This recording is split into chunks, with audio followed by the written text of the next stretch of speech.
Ano man ang ginawa mo sa asawa ko, gagawin ko rin sa asawa mo.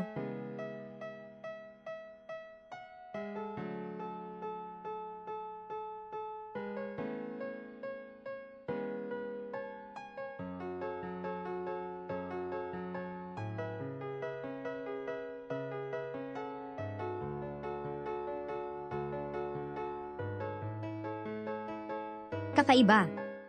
Nasaan na ang tungkod ko?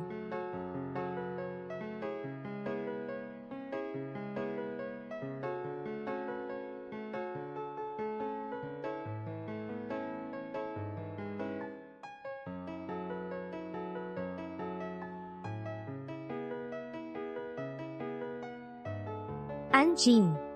Basang-basa na ang buhok ko. Ihanda mo ang tubig ko sa paliligo. Anjing. Nasaan ka? Sige na, gagawin ko ito mag-isa.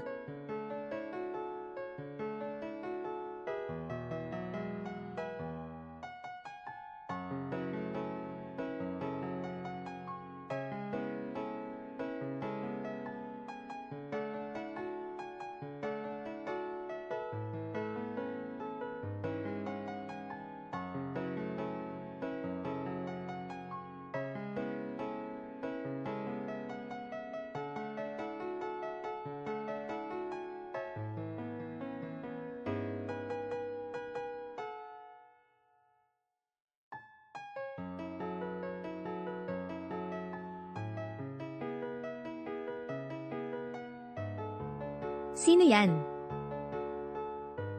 Sino ang nandyan? Sigurado akong may tao dito.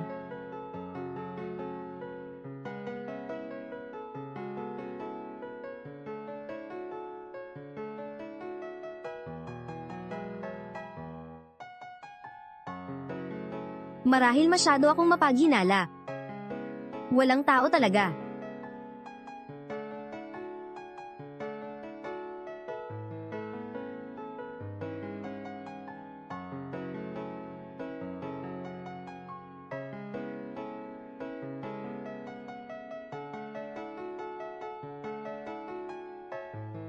Mamatay ka.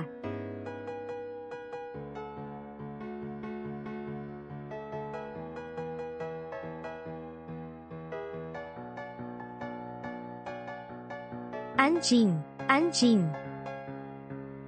Anjing, nasaan ka? May magnanakaw sa bahay. Anjing. Anjing, nasaan ka? Magnanakaw, huwag tumakbo. Magnanakaw na maliit. Nang ahas kang magnakaw sa harap ni Ginang. Chu.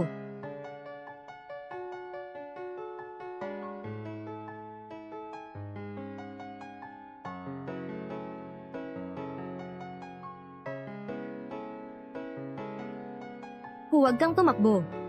Kung matapang ka, huwag tumakbo. Ang swerte mo talaga. Kung babalikan mo, sasaktan kita at babaliin ko ang mga binti mo. Huwag kang mag-alala, pinalayas ko na siya. Sumapit ka rito. Ang magnanakaw na iyon. Akala niya hindi mo siya nakita. Pero nandito na ako. Hindi ko hahayaang mangyari ulit iyon. Umupo ka.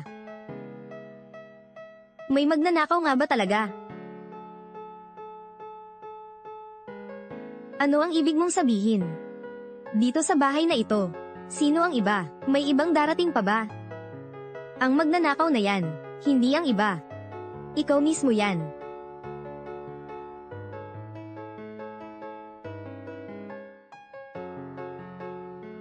Nagdududa ka sa akin. Bakit hindi kita maaaring pagdudahan?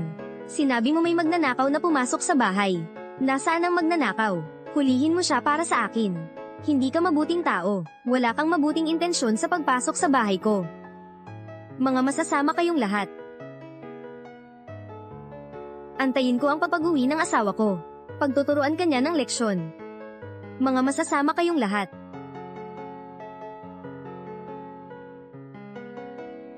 Hindi rin mabait ang asawa mo. Isa siyang walang hiya. Huwag mong siraan ang asawa ko. Umalis ka na rito. Umalis ka.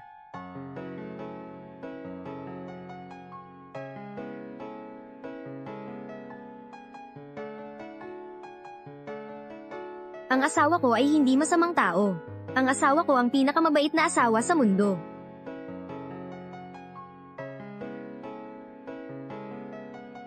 Sinabi ko na sa'yo na umalis ka na. Umalis ka. Hindi ito kasing dali, magandang babae. Ngayon, ikaw na lang ang nandito sa bahay na ito. Sa pagkakataong ito, bibigay ko sa iyo ng kaunting karanasan.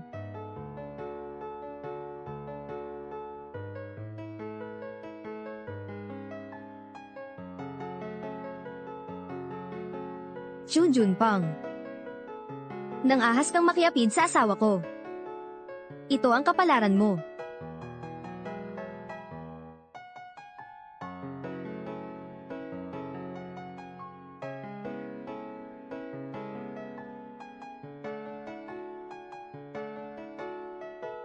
Nasa isang business trip ka. Bakit mo ako pinapunta rito? Hindi ka ba natatakot? Paano kung malaman ng bulag mong asawa? Alam mo rin naman na, ang asawa ko ay bulag. Paano niya malalaman? Chu Junpeng, kahit papaano. Ang ganitong uri ng excitement. Gustong gusto ko. Lumapit ka. Suotin mo to.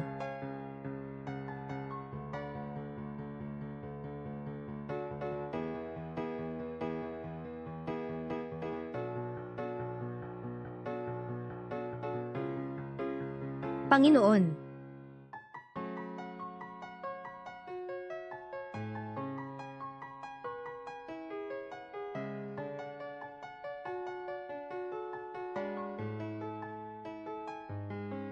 Munting kasambahay, gustong gusto ko. Ang kagandahan mo. Panginoon, gustong gusto ninyo si Anqing. Kaya gusto ko pong magtanong, kailan ninyo bibigyan si Anqing ng opisyal na posisyon? Sa loob ng tiyan ko. Anak mo siya. Nakita mo rin akong nagsinungaling sa kanya, na ako'y nasa business trip. Ipinagkatiwala ko sa iyo ang pamamahala ng bahay. Kung kaya mong pabagsakin ang bulag na babae na iyon, ang bahagi ng kumpanya, sa isang natural na paraan, siguradong magiging sa akin ito.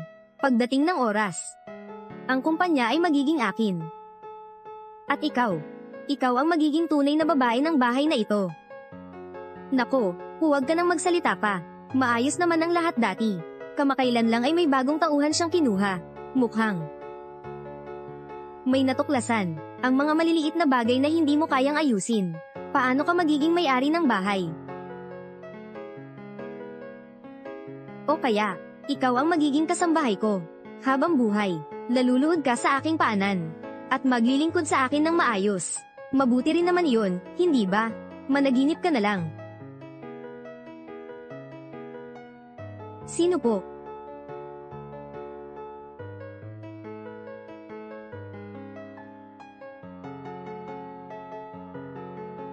Bakit siya tumatawag sa akin ngayon? Hindi kaya. Pinaghihinalaan niya tayo.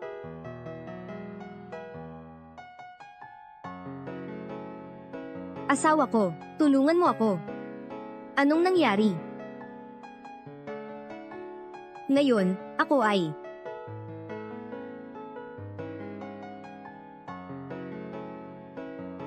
ay nasa isang business trip. Mabilis mong ipaalam kay Anqing. Isara ang mga bintana at pinto. Protektahan mo ang iyong sarili. Asawa ko. Talaga namang ikaw ay isang tusong babae. Wala rin naman akong masamang balak. Mabuti na lang at may magnanakaw na pumasok sa bahay. Kung sakaling may mangyaring masama sa kanya, hindi na natin kailangan pang kumilos. Nakikita mo ba, tinitiyak ng tadhana ang tagumpay natin. Napakatalino mo naman. Ito ang tinatawag na, pagod ka na, kaya may nagdala ng unan. Kung ganun, matutulog ako kasama mo ngayon. Husband, Aleo, husband, ikaw ay kawawa talaga, hindi ka pinapansin ng iyong asawa. Sa huli, kailangan mo pa rin akong sundin. Huwag kang lumapit, mayroon pa kaming ibang tao sa bahay. Malapit na siyang bumalik. Shihan, nasaan ka, Shihan? Yun nga ang lalaki, napanood ko na. Pinalayas mo na siya. Mabuti na lang, dapat kang sumunod sa akin. Sa pagkakataong ito, hayaan mong makita ko. Sino pa ang makakapagpahamak sa aking plano? Huwag kang lumapit sa akin. Bitawan mo ako, bitawan mo ako, tulungan mo ako. Tulungan mo ako. Sigawin mo na lang, kahit sigawan mo pa, walang makakatulong sa iyo.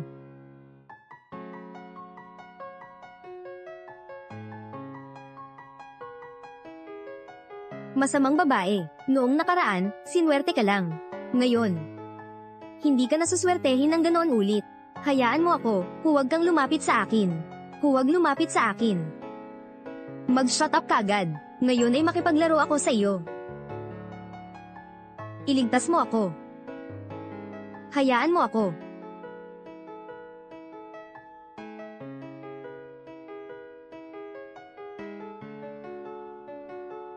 May isang tao. Ikaw na ba ulit? Shihan. Ikaw ba yan?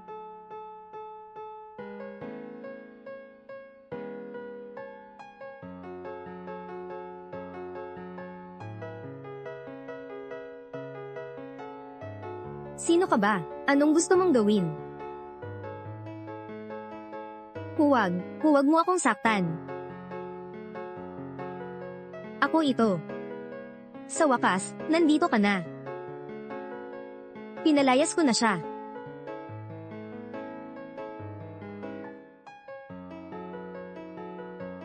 Tutulungan kitang tanggalin ang tali.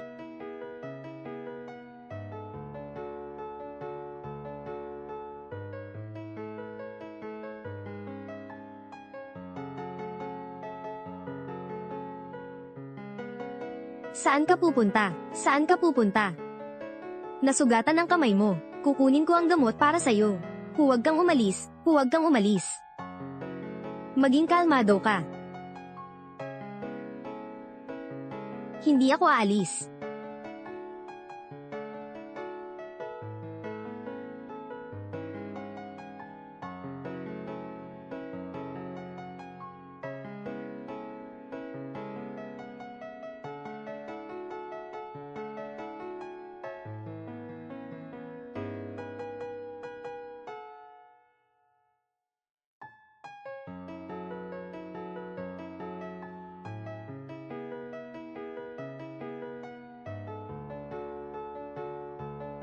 Tiisin mo na lang. Shihan. Anong nangyari sa'yo? Nang sinuntok ko siya, nasugatan din ang kamay ko, kaya gagawan din kita ng paraan para sa sugat mo.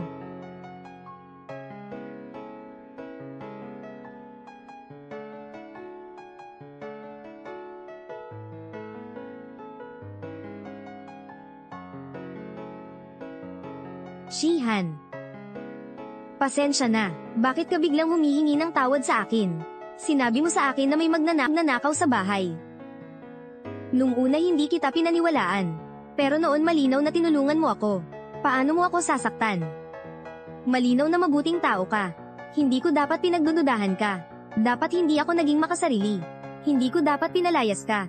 Ako, sa katunayan, sa akin ang lahat. Simula nang hindi na ako makakita, palagi akong nakakaramdam na may gustong manakit sa akin. Kahit ang taong nagligtas sa akin, kailangan kong pagdudahan. Talagang karapat-dapat akong mamatay, sa totoo. Hindi naman gaanong kalubha.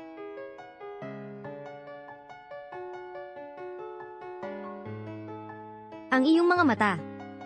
Bakit ganyan ang itsura? May anak akong babae noon. Pagkamatay niya, sobrang nasaktan ako. Isang araw bigla na lang. Hindi ko na makita. Gagaling pa kaya ako? Ang sabi ng doktor, mabilis ang paggaling ko. Sa loob ng kaunting panahon, makakakita na ako. Mabuti naman iyon. Shihan. Ikaw. Ano ang itsura mo?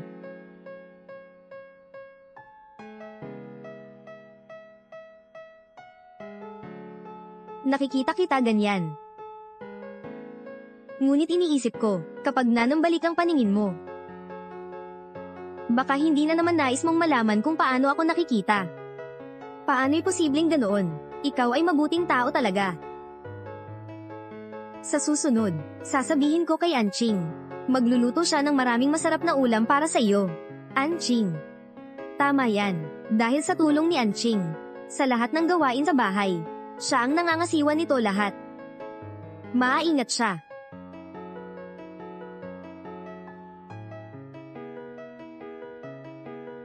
Pero, Maymay, pinaghihinalaan mo ba siya? Pinaghihinalaan? Ano? Ano ba ang pinag-uusapan ninyo tungkol sa akin? Anqing, saan ka pupunta? May problema ba? Kanina lang, dumating na naman ang masamang kapitbahay. Buti na lang at nasa bahay si Shihan.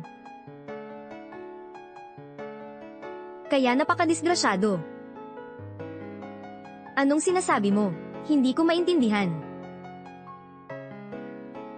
Wala lang, sinabi ko na. Kaya kailangan nating pasalamatan si Shihan. Dahil sa tulong niya, kung hindi. Hanggang ngayon ay hindi pa natin alam. Anong mangyayari?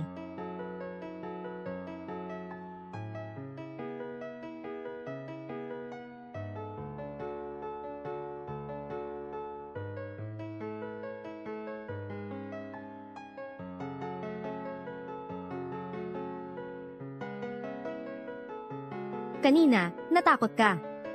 Pumikit ka na, uminom ka ng gatas. Magandang gabi. Salamat, Shihan.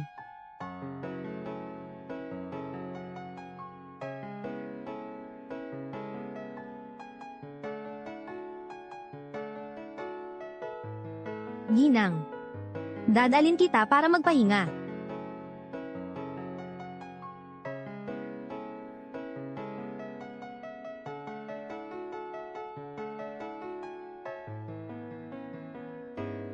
Chu Junpeng. Hindi ko inasahan. Kahit ang asawa mo, gusto mo ring saktan. Kung ganun, tayo. Maghintay at tingnan.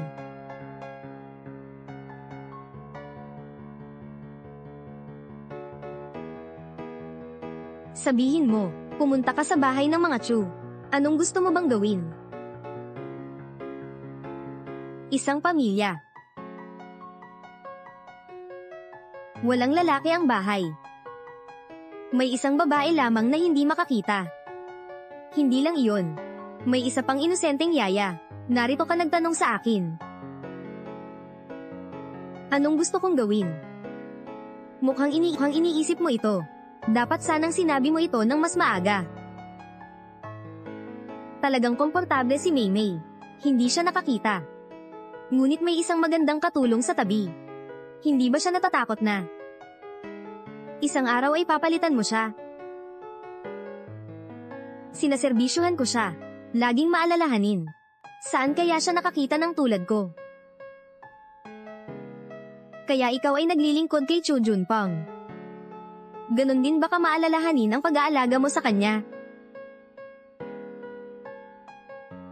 Gusto mo bang subukan kung paano ako maglingkod? Wala akong interes sa iyo.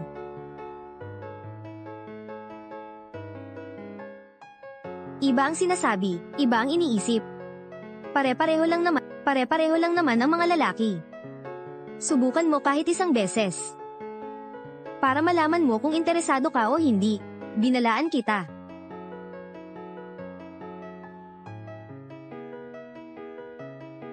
Ang mga maliit mong plano. Hindi dahil hindi nakikita ni Maymay ay bulag din ang iba. Sa harap ko. Mas mabuti na huwag kang magtangka ng kahit ano. Higit pa rito. Para sa isang babae na katulad mo. Hindi ako interesado. Ayaw mo ng matamis, gusto mo ba ng maanghang? Huwag ka akong sisihin dahil masama.